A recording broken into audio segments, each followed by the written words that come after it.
يا هلا. انا جيت اخيرا. انا ما بغيبش كده يا انت. انا بغيب عشان افنن. وحشتوني جدا جدا جدا والله. انا الحمد لله جايه لكم خبر سعيد، وهو اني اخيرا اتخرجت والله. باركولو اخوك ابو جبل باركولو. انا مش مصدقه اصلا. مشروع التخرج ورايا. انا صورت كل مراحل الشغل، بس ده هيبقى اطول مونتاج انا بعمله لانه شهر تقريبا، يمكن اكتر كمان. هقعد شهر، يمكن اكتر. حلو. لسه بفكر. بس ان شاء الله هعمله مونتاج وانزله على طول. تقدروا برضو تشوفوا الصور على الفيس وعلى الانستجرام لو ما شفتوهاش. ان شاء الله المشروع يجيبكم، لان انا تعبت فيه جدا جدا جدا. الفيديو ده تغلبت فيه على كل انواع البرفكشنزم. هو الديكور عشوائي. لان انا شقلبت الاوضه كلها ومش لاقيه البلدانه، بس مش مشكله. المهم انا جايه اجاوب على سؤال بيتسال كتير قوي اليومين اللي فاتوا، وكنت بجاوب على شخص ربع ساعه نص ساعه اختصارا للوقت، وعشان ممكن الكلمتين دول يفيدوا او يساعدوا كذا حد يعني، فهقول ده فيديو. وهو انه نختار مادة ايه في مشروع التخرج، او بيجيلي انا محتارة ما بين مثلا مادة خشب وزيت، او نسيج وخشب مثلا، فانا محتارة ومش عارفة اختار ايه. هقول لكم انا المشروع الاول بتاعي كان عبارة عن خشب. كنت محتارة ما بين خشب وخزف ونسيج، والحمد لله استقريت في الاخر على خشب، وبحمد ربنا ان انا اخدت خشب. ليه بقى؟ انا خزف بحبه جدا، بس كنت على طول يعني عندي وسواس المشروع ممكن يتكسر من اثناء التقييم او قبلها، فده يعني فيلم رعب بالنسبه لي. فقلت خلاص يعني نلغي الخزف خالص، ممكن اتعلمه مع نفسي فيما بعد. يعني نسيج بحبه جدا، واكتر مشروع بحبه وعملته ده هو ده اللي حببني في النسيج. بس الفكره ان انا عندي مشكله في عيني اصلا، في القرنيه او في الشبكيه حاجه كده، ونظري رايح في داهيه. فقلت لا، يعني بعيدي خالص عن النسيج، واستقريت في الاخر على الخشب. نصيحتي ليكوا بقى وهي ادخلوا الماده اللي انتوا شاطرين فيها. يعني بصوا، في رايين في الموضوع ده. في ناس بتقول ان احنا ندخل ماده احنا شاطرين فيها، عارفين كل حاجه عنها، عشان نختصر الوقت ما نقعدش نعك كتير ونتعلم في قلب المشروع. وفي ناس تبقى شايفه انه لا، انا ادخل ماده انا ما اعرفش عنها حاجه، او مثلا في تكنيكس ما اخدتهاش او ما اتعلمتهاش خلال الاربع سنين، واتعلمها في المشروع، بحيث ان انا اكون متخرجه باعلى قدر من المعلومات او اكبر استفاده ممكنه. فانا كنت مع الراي ده بصراحه. ليه؟ لان انا مثلا في الخشب ما اخدتش اي حاجه، لان احنا كنا دفعه كورونا واول دفعه في النظام الجديد، فاحنا اتظلمنا كتير قوي. فمثلا انا ما اخدتش غير الاركت بس في الخشب، فما اخدتش حفر، ما اخدتش قشره، ما اخدتش حرق، ما اخدتش كل ده. انا كل ده اتعلمته في المشروع، فده اللي تعبني قوي. القشره انا ما كنتش اعرف عنها اي حاجه، واتعلمتها في المشروع، والحمد لله يعني المشروع طلع حلو. احنا الدفعه الجديده بتاعتنا هو ترم واحد بس، يعني السنين اللي قبل كده او النظام القديم اللي قبلينا المشروع بتاعهم بيكون خلال السنه كلها، انما احنا بيبقى ترم واحد بس. الترم ده انت مش متفرغه او انت مش متفرغه للمشروع بس، انت بيبقى وراكي 3 مواد عملي و5 نظري تقريبا، غير التربيه العملي غير المشروع، كل ده في ترم واحد. وفي بقى لو في ناس ما عملتش محو الاميه بتعملها هو كمان. كتير اوفر كتير. فالموضوع بيبقى تو ماتش تعب، والوقت ضيق جدا وضغط قوي، فالموضوع مرهق قوي.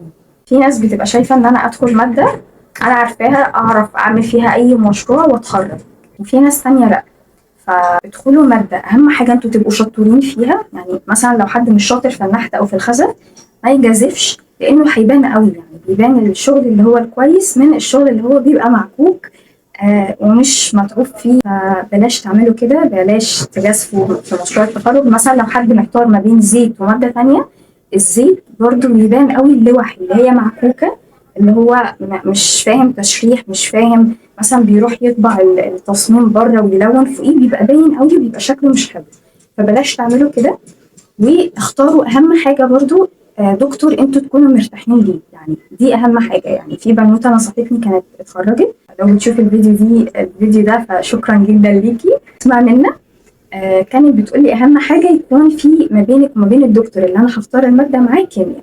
يعني اكون مرتاحه للدكتور، اكون بحبه، يكون يعني في تواصل كده ما بيني وما بينه، مش اختار دكتور انا متعقده منه ومكرهني في عيشتي وفي الماده في كل ده. لا، يعني كل ده بيفرق.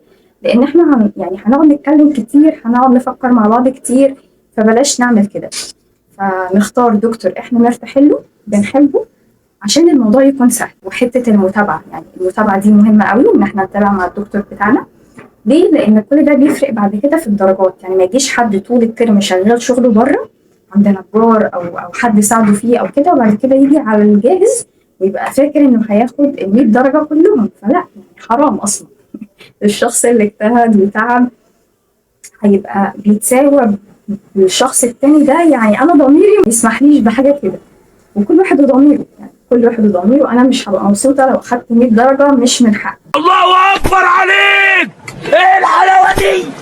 ايه الحلاوه دي؟ حاجه كمان وهي انه بلاش نقلد بعض او يعني نسرق افكار بعض. يعني كل واحد فكر في فكره يحتفظ بيها لنفسه، ما نشاركش الافكار، لان الافكار بتتسرق. في ناس ممكن تبقى عامله نفس المشروع يعني هو، فبلاش نعمل كده. بلاش نشارك افكارنا مع حد، نداري على الحاجات بتاعتنا لحد ما ربنا يتمها على خير. بلاش ان احنا نقعد نتكلم كتير، لان الكلام الكتير بيجيب الفقر. يعني من الحاجات اللي برضو هتساعدني ان انا ابقى داخله اصلا في فكره في دماغي انا عايزه انفذها. يعني انا الخشب مثلا، قبل ما نقعد مع الدكتور وقبل ما اتكلمنا في مشروع التخرج، انا قبلها كنت بعمل سيرش كتير، وكنت بقعد ادور، قعدت افكر ايه اللي انا عايزه اعمله، حاجه تكون قريبه من شخصيتي، حاجه انا بحبها اطلعها في مشروعي. وعملت سكتشات ودورت ويعني عملت افكار كتير قوي. وفعلا رحت للسكشن الاولاني ده، انا خلاص كنت متفقه مع الدكتور على الفكره وعجبتها جدا الحمد لله. مهم لو انا محتاره مثلا ما بين خشب وما بين زيت، انا يبقى في فكرتين في دماغي. مثلا الخشب يبقى في حاجه، وبرده في حاجه الخشب مش كل الدكاتره هتبقى يعني سايبالك الموضوع مفتوح وبتعمل اللي انت عايزه. يعني انا مع الدكتور بتاعتي كانت جميله قوي معانا، وكل واحد عايز يعمل حاجه يعملها، مش مقيدين بحاجه معينه. فدي حاجه ساعدتنا قوي. دلوقتي مثلا كان في فكره معينه في دماغي انا عايزه اعملها، الدكتور الحمد لله سابتني اعملها، ومفيش بقى عندها ان انا مثلا اعمل حاجه عملاقه قوي، دولاب مثلا او حاجه تبقى بيبي قوي. لا، اللي انا عايزه اعمله باي حجم انا عايزاه. فدي حاجه يعني ساعدتني مع الدكتور اللي انا اخدت معاه مشروع التخرج. في دكاتره تانيين لا، بيبقوا مقيدين شويه في حته معينه. فاختياري للدكتور دي حاجه مهمه. وبرضو اسال الدفعات اللي اكبر، مثلا الدكتور ده كان يعني اخد معاه ولا لا. طب يعني مين احسن لو انا عايزه اعمل فكره معينه، مثلا مين هيساعدني في ده. برضو اروح مع الدكاتره واتكلم معاهم في فكرتي، يعني هل ممكن اني انفذ الفكره دي ولا لا. ازاي في دكاتره لا، هي في فكره معينه او قضيه معينه كلنا هنعمل عنها مشروع، كل واحد بقى باسلوبه، بس في قضيه معينه المفروض ان انا اعبر باسلوبي في الفكره دي. نسيج مثلا، اظن ان الدكاتره برضو بيبقوا حاطين قضيه معينه، يعني المشروع بيدور حوالين القضيه دي، وكل واحد باسلوبه. يعني انت بتفكري في القضيه وتعملي عنها مشروع نسيج. وبرضو شوفوا المشاريع بتاعه الدفعات اللي قبليكم، لان ده هيساعدكم. هيبقى في حاجه معينه كده بتشدكم، اللي هو انا هدخل الماده دي. فدي حاجه مهمه برضه. يعني شوفوا المشاريع اللي هي اتعملت السنه دي، السنه اللي فاتت، كل الحاجات دي هتساعدكم. ومش عيب ابدا تسالوا الدفعات اللي اكبر منكم، ما تتكسفوش انكم تسالوا. انا كنت بقعد، يعني انا مثلا ما اخدتش قشره، فكنت بقعد مع سنه تانية كنت بسال ناس اكبر مني، وهم اللي كانوا يعني بيشجعوني وبيفهموني. فده مش عيب ابدا، ولا بيقلل منكم، لا بالعكس، ده بيساعدكم انكم تتطوروا، بيساعدكم ان شغلكم يطلع احسن. فكل الحاجات دي مهمه، وبرضه حطوها في الحسبان. لما تيجوا تدخلوا ماده، اختاروا حاجه تكونوا انتوا حابينها، عارفين انكم هتطلعوا فيها شغل حلو. يعني مثلا في ناس بتبقى على فكره الموضوع ده ملوش، يعني الفيديو ملوش سكريبت قوي، فانا طالعه اقول اللي في قلبي وكل الحاجات. يعني افتكرت في مثلا ناس بتبقى حابه موضوع الزيت، هي شاطره قوي فيها. يعني الناس اللي شاطره في الزيت دي باين قوي في ايديها، وفعلا شطورين ومعروفين قوي في الدفعه. فدول اللي بحس ان يعني لا، ادوهم فرصتهم، هم دول اللي يختاروا زيت، لان مش كل الناس شاطره في الزيت. مثلا في ناس بتبقى حابه قوي الزيت وايديهم ما شاء الله تحفه. يعني انا كده عملت عندي قائمه ال10 اشخاص التوب بالنسبه لي في الزيت، ما شاء الله عليهم رائعين. فدول ماشي، يعني ادخلوا انتوا شاطرين قوي في الحته دي، خشوا زيت. بس ما يجيش حد مثلا مستواه مش قوي، يعني شاطر بس مش قوي، لان ده بقى بيبقى فيه مقارنات. فبلاش نعمل كده. في ناس تانية بتبقى حاطه في دماغها اللي هو طب انا الزيت مثلا هتبقى لوحه هدخل بيها معرض، مش هستفاد منها قوي. انا حابه ان انا احط حاجه في بيتي لما اتجوز مثلا، او احط مثلا قطعه في بيتي في اوضتي كده هتفيدني. فده شخص يحترم وده شخص يحترم. فشوفوا انتوا يعني، فكروا اقعدوا مع نفسكم كده بتأني وشوفوا انتوا حابين تعملوا ايه. يعني برضه فكروا في فكرة، ما تدخلوش تبقوا اللي هو تايهين كده ومش عارفين اي حاجة. وبرضه بالنسبة لحتة التوهان دي عادي، يعني في ناس كانت معانا لحد قبل ما يقفلوا الميعاد اللي هو بتاع ان انا اختار مشروع التخرج، يعني كان في ناس لسه محتاره وبتبدل. فده عادي، وده موضوع الحيره ده عادي خالص. بس يستحسن لو انتوا دلوقتي قدرتوا انكم تستقروا على فكره معينه او على الماده اللي انتوا هتدخلوا فيها، ده طبعا هيساعدكم، هتكون حاجه حلوه جدا. انتوا معاكم شهر مثلا بتاع التربيه العملي، لو قدرتوا من دلوقتي تفكروا في فكره المشروع، تفكروا في الدكتور اللي انتوا هتدخلوا معاه، لان كل ماده بيبقى ليها 3 دكاتره او دكتورين مثلا. ففكروا انا عايزه ادخل مع دكتور مين وفي ماده ايه. دي حاجه مهمه. وبرده في حاجه مهمه جدا جدا جدا، حته الاستعجال. يعني انتوا بدأوها معاكم من بدري شويه، بس عندنا مثلا كانوا بيقولوا لنا انه الاختيار هيبقى عن طريق الموقع وبالتسجيل وكل ده. بصراحه كل ده اي كلام، كل ده ما حصلش. احنا كان التسجيل باولويه اللي يدخل الجروب على الواتساب يبقى معرف الدكتور اللي معاه ان هو عايز يبقى في مشروع التخرج معاه. ف يعني الحقوا وفكروا، لان ما يعني خلاص لو العدد اكتمل انتوا خلاص الموضوع هيبقى صعب قوي انكم تدخلوا او تختاروا الماده بعد كده. وبرضه حته التحويل دي بتبقى رخمه، لانه مش هتلاقوا، يعني ممكن ما تلاقوش حد بالسهل يحول معاكم. فقعدوا مع نفسكم، فكروا، صلوا صلاه استخاره، اعملوا سيرش، اسالوا دفعات اكبر. ما تبقوش محتارين ما بين 3-4 مواد، لا. وبرضه انتوا عندكم لسه طباعه، يعني طباعه انتوا ما اخدتوش عنها ولا تعرفوا عنها اي حاجه، فلسه هتاخدوها في ترم اول وفي ترم تاني. ممكن يعني مثلا حد يبقى يفكر في خشب او مثلا في نسيج او في زيت، يدخل سنه رابعه يحب طباعه قوي. فاللي هو برضه استنوا، بس تبقوا حاطين حاجه كده في دماغكم، اللي هو انا حاسه ان انا هدخل الماده دي، فده هيساعدكم قوي. برضه كان في بنوته سالاني هل مسموح ان انا يبقى في جزء عاملاه مثلا عند النجار، مش لازم ابقى كل حاجه عاملاها بايد. ده عادي، ده عادي. يعني لو في حاجه صعبه ومثلا محتاجه نجار ورشه، محتاجه حد بتاع خراطه مثلا يعملها لكم. يعني انا عملت الهيكل بتاعي بره، لان كان في كيرفات كده وصعب قوي ان انا اعملها. وبدات ان انا احط الشغل بتاعي عليه اللي هو القشره، يعني بدات اطعم الشغل بتاعي بالقشره وبحاجات تانية، لان انا كان خشب وميكسد ميديا، فما حطيتش كله قشره بس. فده عادي، بس ما يبقاش الشغل كله عند النجار، لان احنا في ناس عملت كده وبحس ان هو حرام. يعني انت اخدتي 100 درجه على ايه؟ فيعني اللي قاعد يشتغل الشهر شهرين دول زي حد عمل شغل بره، بحس ان هو حرام. افتكر الرساله كده وصلت، المسج وصل. يعني لا، بلاش تعملوا شغلكم كله بره، وتعبوا في المشروع عشان تحسوا بفرحه التعب بتاعكم، اللي هو ياه الحمد لله اخيرا كده. فيعني اعملوا كده، والموضوع متعب.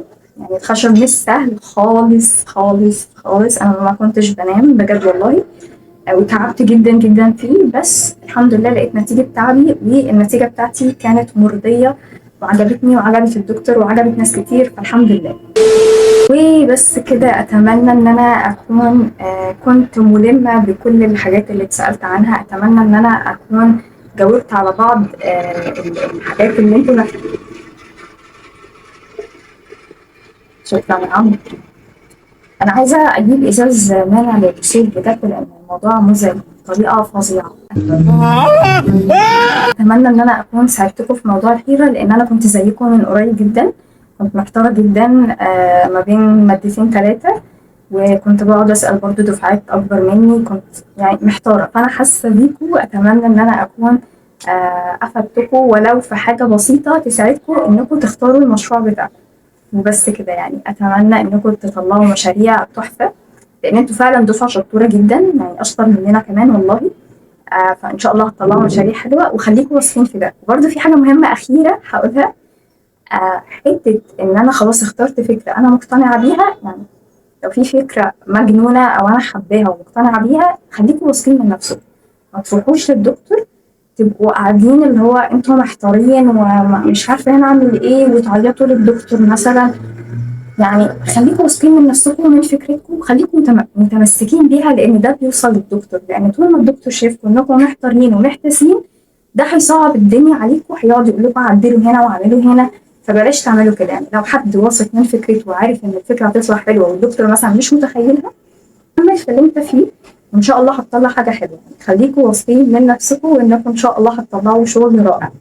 بس كده، اتمنى ان الفيديو يعجبكم، وهستنى تشاركوني رايكم في الكومنتس. ولو الفيديو عجبكم ممكن تعملوا لايك وتنوروني، عشان ان شاء الله الفتره الجايه هكون اكتف اكتر من كده. وبس، يعني الى اللقاء.